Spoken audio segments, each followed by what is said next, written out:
ஸ்ரீ மீனாட்சி சுந்தரேஸ்வரர் கோயிலில் 183வது உழவார பணி நடைபெற்றது.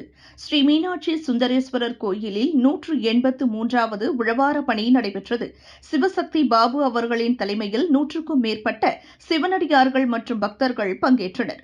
183வது உழவார பணி ஆன்மீக பெருமக்கள், பொதுமக்கள் மத்தியில் வெகு விமர்சையாக வரவேற்கப்பட்டது. திருவள்ளூர் மாவட்டம் ஆவடி திருமுல்லை வாயிலில் அமைந்துள்ள அருள்மிகு ஸ்ரீ மன்னாதீஸ்வரர் சமேத அருள்மிகு பச்சையம்மன் திருக்கோயிலில் நடைபெற்றது. உழவார திருப்பணியிலும் அதனைத் தொடர்ந்து நடைபெற இருக்கும் கூட்டு பிரார்த்தனையிலும் சிவனடியார்கள், ஊர் பொதுமக்கள் அனைவரும் கலந்து கொண்டு இறையருளை பெற்று சென்றனர்.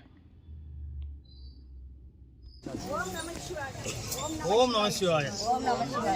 ஸ்ரீ மீனாட்சி சுந்தரேஸ்வரர் உழவார பணியிலிருந்து சிவசக்தி பாபு பேசுகிறேன். எங்களுடைய உழவார பணியுடைய ஆஃபீஸ் பார்த்தீங்கன்னா திருமுல்வாயில் சரசேனரில் இருக்குது. நாங்கள் 183வது உழவார பணி பண்ணுறோம். நம்ம இதில் பார்த்தீங்கன்னா ஒரு 1000க்கு மேலே அடியார்கள் இருக்காங்க. ரெகுலராக நம்ம உழவார பணி செய்கிறதுக்கு வர்றவங்க 100-150 பேர் வருவாங்க. இன்றைக்கி பார்த்தீங்கன்னாக்கா திருமுல்வாயிலில் இந்த கோயிலில் வந்திருக்கோம். பச்சையம்மன் கோயில், மன்னாதீஸ்வரர் கோயிலில் உழவார பணிக்கு வந்திருக்கோம்.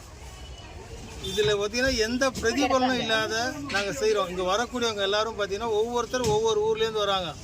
அடையார்லேருந்து வராங்க, திருவள்ளூர்லேருந்து வராங்க, சென்னையிலேருந்து வராங்க, அரக்கோணம்லேருந்து, எல்லா ஊர்லேருந்து வராங்க. எல்லோரும் சேர்ந்து எல்லாருடைய உடல் உழைப்பும் கொடுத்து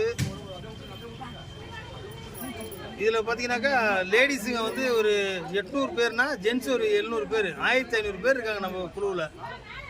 மாதம் ஒரு கோயில், வருஷத்துக்கு 4 தடவை நாங்கள் காசிக்கு போயிட்டுருக்கோம். காசிலையும் போய் உழவார பணி செய்கிறோம். குஜராத்து போகிறோம், குஜராத்திலையும் உழவார பணி செய்கிறோம். ஏன்னா என் கடன் பணி செய்து கொடுப்பது. எல்லாத்துக்கும் காரணம் நான் ஒரு ஆள் இல்லை, எல்லா அடியாரும் சேர்ந்து செய்யறதுனுடைய பலன் கண்டிப்பாக நானும் அனுபவிக்கிறேன். ஓம் நம சிவாய். ஓம் நம சிவாய்.